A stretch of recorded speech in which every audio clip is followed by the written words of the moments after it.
Hi, everybody. I'm Travis Saxton, Executive Vice President of Technology Consulting at T360. I'm here with my esteemed colleague, Michael Phelan. Aloha from Hawaii. We are on Kauai. And today we're going to talk about some fun topics, also some heavy hitting topics for the real estate technology world. We're going to dive into real estate websites, how they've really become a commodity in the space. And we're going to try to break the shackles of that trend that is, how do you tell the difference between these websites, right? So websites are our topic today.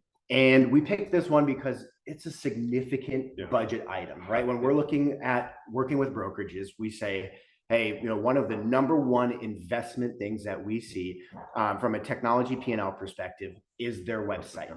Yet, what do we see from an infrastructure around that website? I think, as the websites have become ubiquitous and obviously real estate brokerages and they've been commoditized, brokers have spent less and less time really focusing on the performance of their websites and what it can mean for their business. For most brokerages, it's their storefront. It's the equivalent of being on Main Street, and there are far more people visiting that digital storefront than they're probably visiting their actual brick and mortar locations. So we just thought it was an area that we needed to spend some attention. It's an area that you and I have been passionate about. In fact, as long as Travis and I have known each other, we've been really focused on this area about websites. And, so I think part of what we had focused in mind today was just, it's also one of the areas for top of funnel, right? So when brokerages are thinking about how do we generate more business, where does that business come from? How do we generate a relationship with our clients? The website can be one of the most effective portals to make that happen. So that's one of the areas that we feel so strongly about it. And it's also one of the probably least measured. Everybody knows about Google Analytics, right? And our goals at the top of the funnel are really to create more interactions, more engagements, and we don't go that deep in the industry. And so we're really monitoring the basic rudimentary metrics, and it's not sufficient anymore. It's really, you can't get the insights and knowledge off of that to really make intelligent change with your website. So that's going to be part of the conversation today is, even before analytics, how do we evaluate a website when we look at websites? And we look at all different brands, shapes, sizes, colors, everything, agent teams, everything like that.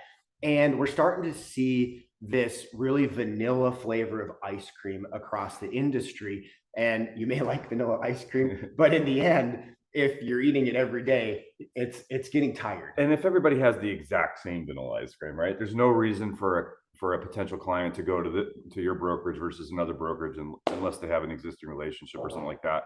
So we really think it's a missed opportunity. So when we're doing these tech evaluations and we're looking at somebody's entire tech stack, one of the areas that we spend some time is websites. And like Travis said, we just spend time on the analytics.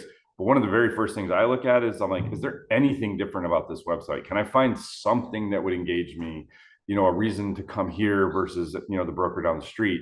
And many times there's not, but we've learned from doing all these audits, there are some amazing brokerage brands out there that really do create some significant differentiation, either in the user experience, the type of information you can find there. And one of the exercises that we like to do is say to the broker owner or the marketing team, technology team, what would you do if there's no listings on your website? If you didn't have property detail pages and you didn't have home search, what would you have? And so what would be left? What would be left? Strip out the walls of the house, and it's like, would you even have a roof in this scenario? I know it's hypothetical, it's big picture thinking, but we like to challenge our clients to think that way and say, remove the listings. Everybody has the listings. And yes, you can make them better and you can differentiate listing detail pages and stuff like that, but not that much. In the last 5 years, how much innovation has happened in this area? Maybe a little more video, maybe a little more social, a little more data on the neighborhood, on the property detail pages. But so then that leaves us with what's left. Yep. And it's crazy to think about that. If you look at just about every major real estate website and national franchise, and you strip out the listings and you ask what's left, it's virtually nothing. And I think that is a challenge for brokers. Yet it's a huge opportunity at the same time to think about what they can offer on those websites. And I'm coming from the brokerage world, I kind of always have that hat on. And I always think about, okay, if I was on a local level, how would I compete against Zillow and Realtor.com and Homes.com and things like that have engineering teams that are exponentially larger than I. So the kind of the adage that's been around forever and it's not new is like local content, right? Yep. But now local content, because of AI, and we're going to talk about that in a little bit more, or just kind of people just writing really generic SEO content, has really just gotten kind of like stale. It's like a vanilla wafer, to use your Yeah, ice cream and more cookie. vanilla. I think we're hungry, but yeah. But anyway, you know, one of the areas that we always coach brokerages on is that lifestyle content, that hyper local content. And, you know, we picked out a couple of our favorite kind of strategies Yeah. to kind of help make that happen. And one of them is a company that's very dear to my heart that I kind of was involved with in the very beginning, was Lolo, which does an amazing job of taking content from local independent merchants in a particular market, creating an offer with them, and then working with the brokerage to introduce that brokerage's clients to that independent business that they might not be familiar with.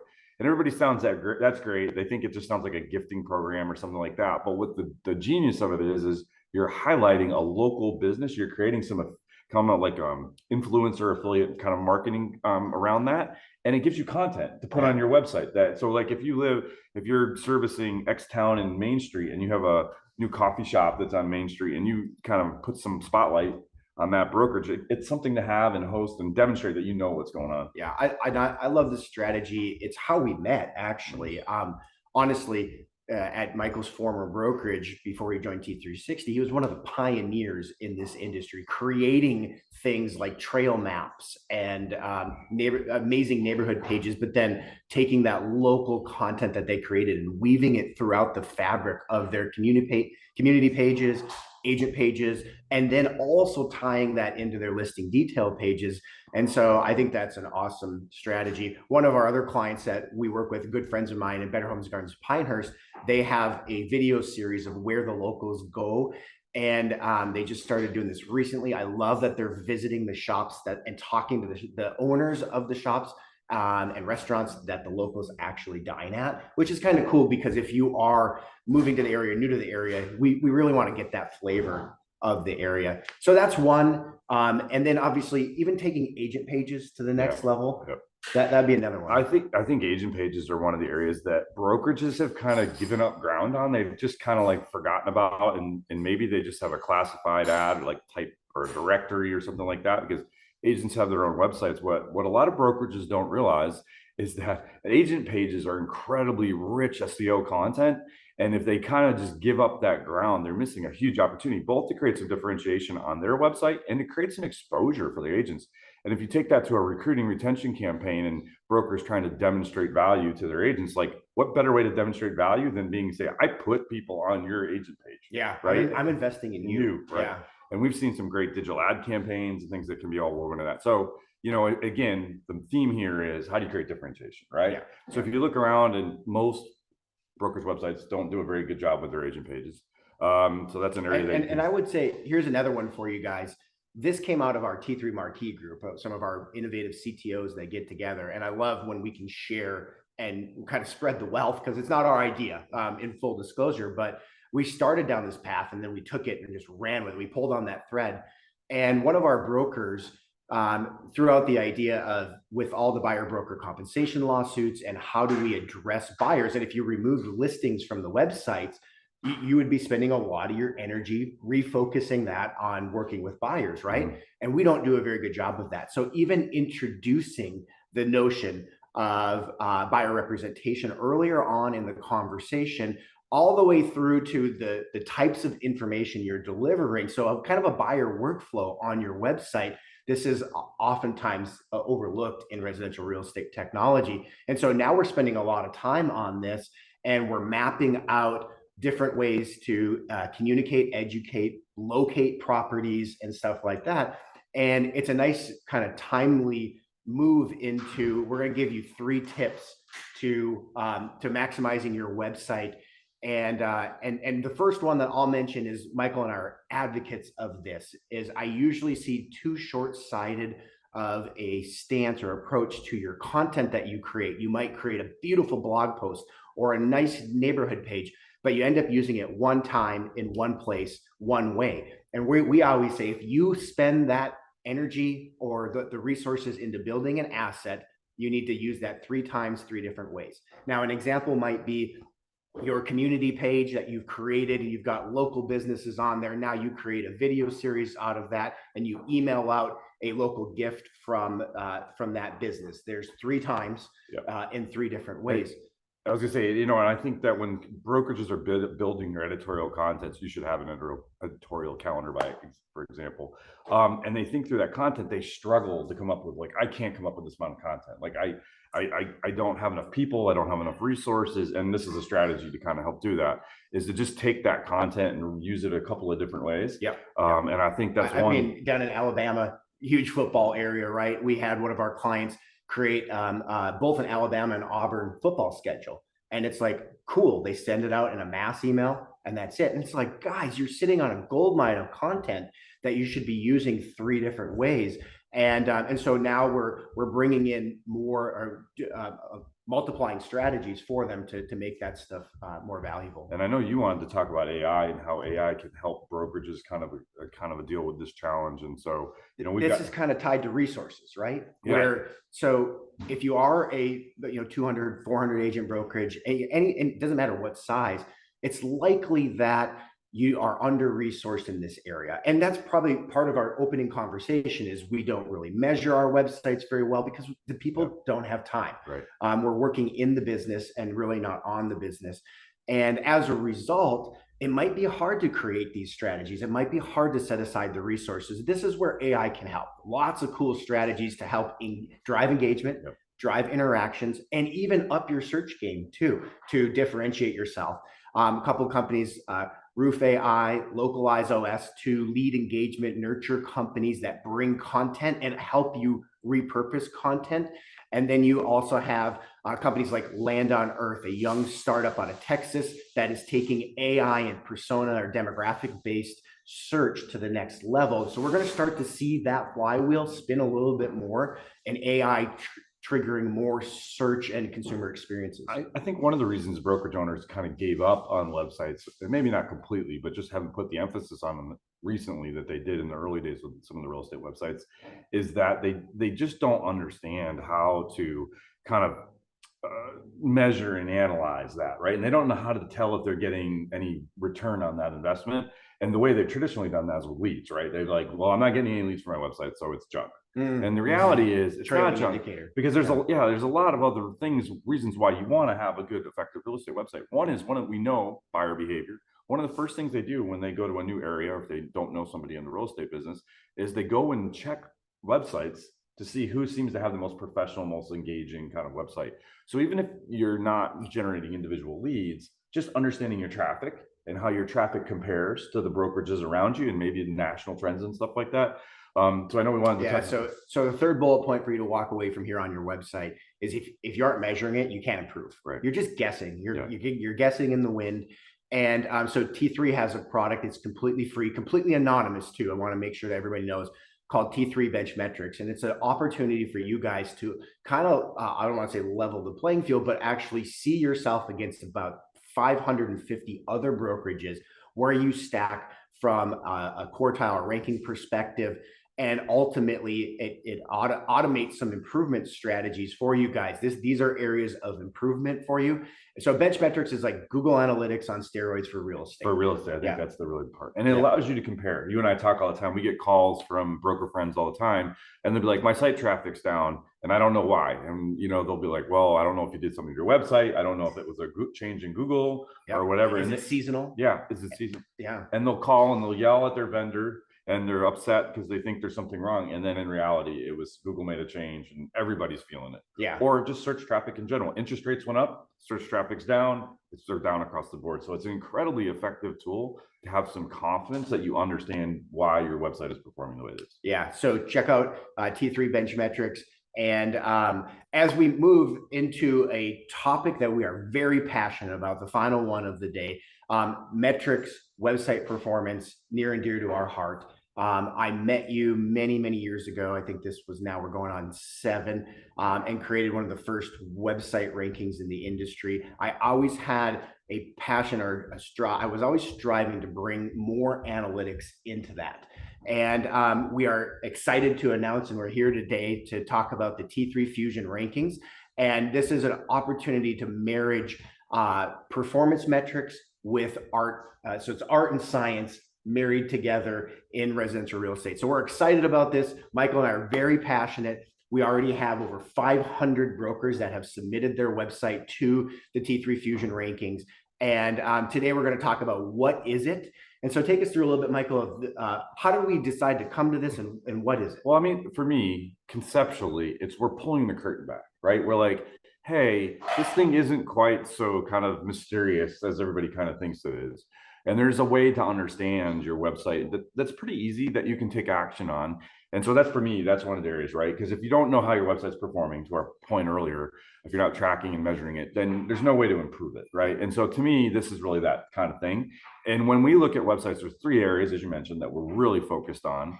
First is usability, because to me, it doesn't matter how much traffic you have. If everybody leaves the first, second day arrival on your site, it doesn't really matter. So first, understand, is your website usable? And then design, as you mentioned, right? You want it to be attractive and kind of encourage people and help them. And that one's always a little bit subjective. And so we teamed up with the leaders in design, and these guys are amazing, Maxa Designs.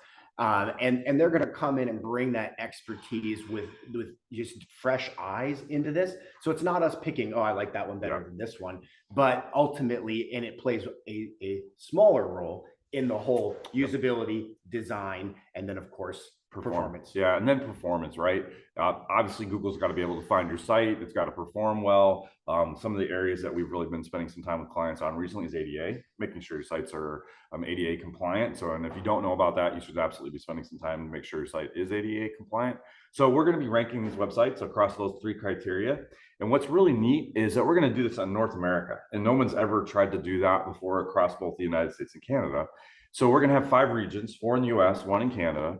And we're going to take a look at all the best websites out there, and we're going to pick the top 20% to be semifinalists, right? And we're going to be like, here in your region, here's some websites that you should just kind of go and take a look at. And for me, it's really to applaud the people that are really kind of investing time and effort in this. And that's both the brokerage and the technology vendors that are helping their brokerage partners be successwets. So that's kind of exciting. So a couple of big shout outs.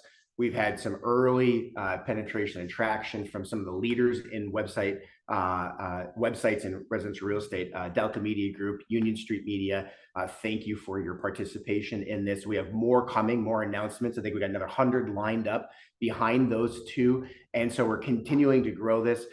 Big thank you to LiveBy and ListTrack for also lending their expertise on monitoring and performing neighborhood pages to listing detail pages. And we're going to take that data, and that'll be all part of this big data set where we have 20 data points that will differentiate the websites. And so I love that we're doing this in 2 waves.